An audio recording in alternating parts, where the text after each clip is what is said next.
സമൂഹത്തിൽ ഏറ്റവും പുറകെ നിൽക്കുന്ന ദാരിദ്ര്യ വിഭാഗത്തിൽപ്പെട്ട ആൾക്കാർ മുന്നോട്ട് കൊണ്ടുപോകുന്നതിന് നിരവധി പദ്ധതികളാണ് അതിനകത്ത് നടപ്പിലാക്കിയിട്ടുള്ളത്. പെൻഷനെ സംബന്ധിച്ചുള്ള കാര്യം നേരത്തെ പറഞ്ഞു. നമ്മുടെ ഗവൺമെൻറ് 9.5 വർഷത്തിന് മുമ്പ് വരുന്ന സമയത്ത് 18 മാസത്തെ പെൻഷനായിരുന്നു കുടിശ്ശിക ഉണ്ടായിരുന്നത്. അന്ന് 32 ലക്ഷം ആൾക്കാർക്ക് മാത്രമായിരുന്നു അന്ന് പെൻഷൻ കൊടുത്തുകൊണ്ടിരുന്നത്. ആ 32 ലക്ഷം പേർക്ക് 600 രൂപ വെച്ച് 18 മാസം കൊടുക്കാത്ത ഒരു സർക്കാരായിരുന്നു UDFൻ്റെ സർക്കാർ. ഇത് ഇങ്ങനെ കൃത്യമായിട്ട് പറയുന്നതിൻ്റെ കാര്യമെന്ന് പറഞ്ഞാൽ നിങ്ങളുടെ വീടുകളിൽ ഇപ്പോൾ എല്ലാം വന്നിട്ട് പറയുന്നത് ഇപ്പോൾ 2000 മാത്രമാണ് ഇടതുപക്ഷ ഗവൺമെൻറ് അതിനകത്ത് തരുന്നത്. നമ്മൾ അധികാരത്തിൽ വന്നാൽ എത്ര തരും? 2500 രൂപ തരും. അത് പറഞ്ഞുകൊണ്ട് വോട്ട് ചോദിക്കാൻ വേണ്ടിയിട്ട് നിങ്ങളുടെ വീടുകളിലോട്ട് ആൾക്കാർ വരും. ഇവർ ഇപ്പോൾ 62 ലക്ഷം ആൾക്കാർക്കാണ് 2000 ഈ തവണ പൈസ കൊടുക്കുന്ന സമയത്ത് 2000 രൂപ വെച്ച് പെൻഷൻ കിട്ടുന്നത്. ഒരു മാസത്തെ കുടിശ്ശിക വെച്ച് 3600 രൂപ കിട്ടാൻ വേണ്ടി പോകുന്നു. അതോടൊപ്പം തന്നെ ഇതിന് തൊട്ട് മുമ്പിരുന്ന ആന്റണി ഗവൺമെൻറ് അധികാരത്തിലിരുന്ന സമയത്ത് 28 മാസത്തെ പെൻഷനാണ് കൊടുക്കാതെ പോയത്.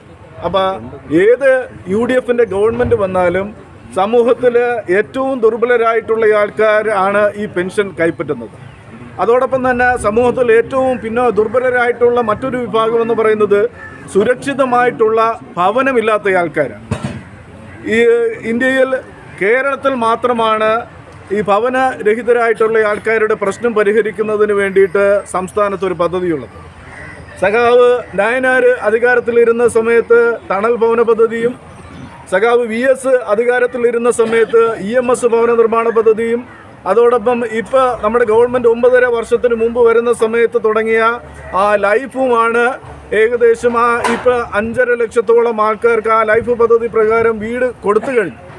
ഇത്തരത്തിൽ 3 പദ്ധതികൾ തുടർച്ചയായിട്ട് വന്നിട്ടുള്ള 3 ഗവൺമെൻറ് തൊട്ട് മുമ്പുള്ള 3 LDF ഗവൺമെൻറ്റുകൾ ഈ ഭവനരഹിതരായിട്ടുള്ള പ്രശ്നങ്ങൾ കൈകാര്യം ചെയ്യുന്നതിന് വേണ്ടി പദ്ധതികൾ നടപ്പിലാക്കി. പക്ഷേ ഈ പറയുന്ന നയനാർ അധികാരത്തിൽ നിന്ന് പോയ സമയത്ത് വന്നത് ആന്റണിയാണ്. തണൽ ഭവന പദ്ധതി നിർത്തലാക്കി. നമ്മൾ കൊണ്ടുവന്നിട്ടുള്ള ആ പദ്ധതി നിർത്തലാക്കിയിട്ട് അവർക്ക് വേണമെങ്കിൽ മറ്റൊരു പേരിൽ കൊടുക്കാമായിരുന്നു. അവർ ആ പദ്ധതി അതിനകത്ത് തുടങ്ങിയില്ല. അത് കഴിഞ്ഞിട്ട് വീണ്ടും VS ഗവൺമെൻറ് വന്ന സമയത്ത് 1,25,000 രൂപ വീടിനായിരുന്നത് 2 ലക്ഷമാക്കി ഉയർത്തിക്കൊണ്ട് ഈ പറഞ്ഞതുപോലെ പദ്ധതി EMS ഭവന നിർമ്മാണ പദ്ധതി തുടങ്ങി.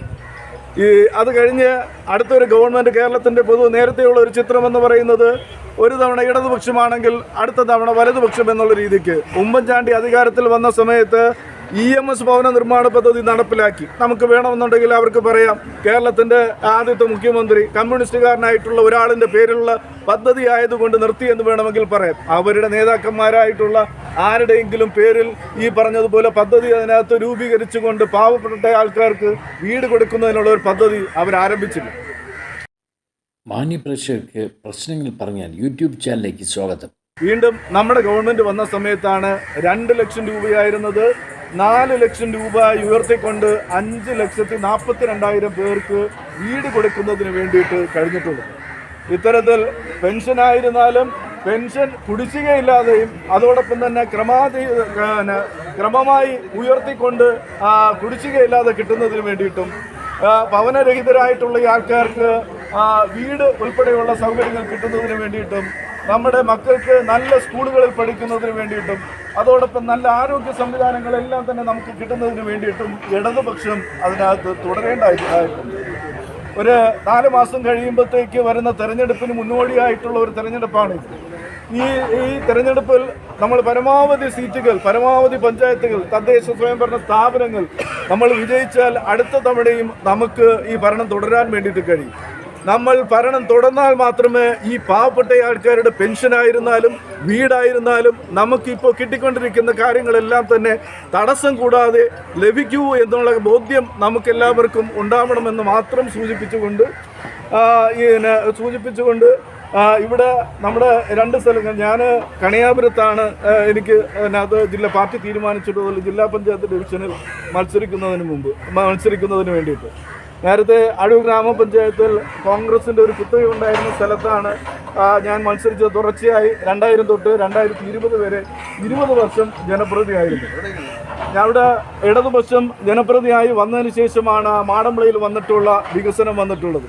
അതോടൊപ്പം തന്നെ ഈ പെരുമാതുറയെ സംബന്ധിച്ച് വികസനം എന്നറിഞ്ഞിട്ടുള്ളത് ഇടതുപക്ഷം ഈ സംസ്ഥാനം ഭരിച്ച സമയത്തായിരുന്നു. ഈ മുതലപ്പുഴയായിരുന്നാലും ഈ മുതലപ്പുഴി പാലമായിരുന്നാലും എല്ലാം, അതോടൊപ്പം അഴൂക്കടവ് പാലമെല്ലാം ആയിരുന്നാലും നിങ്ങൾ പോയി കഴിഞ്ഞാൽ അവിടെ എല്ലാം തന്നെ ഇതിൻ്റെ നിർമ്മാണ ഉദ്ഘാടനവും അതിൻ്റെ പൂർത്തീകരണ ഉദ്ഘാടനത്തിൻ്റെയും എല്ലാം തന്നെ ഈ ശിലാഫലകങ്ങളുണ്ട്. ഇവിടെ ചില ആൾക്കാരെല്ലാം വരുന്ന സമയത്തെല്ലാം പ്രസംഗിക്കും, ഞങ്ങളാണ് മുതലപ്പുഴി കൊണ്ടുവന്നത്, ബാക്കി പാലം കൊണ്ടുവന്നത് എന്നൊക്കെ പറയും. അവിടെയൊക്കെ അതിനകത്ത് പോയി നോക്കിക്കഴിഞ്ഞാൽ ഇടതുപക്ഷം ഉള്ള സമയത്ത് മാത്രമാണ് ഇത്തരത്തിൽ നമുക്ക് നമ്മുടെ നാടിൻ്റെ വികസനം നടക്കാൻ വേണ്ടിയിട്ട് കഴിഞ്ഞുള്ളത്, പാവപ്പെട്ടവരുടായിട്ടുള്ള അവരുടെ ക്ഷേമ പ്രവർത്തനം നടത്തിയെടുക്കാൻ വേണ്ടിയിട്ട് കഴിഞ്ഞുള്ളത്.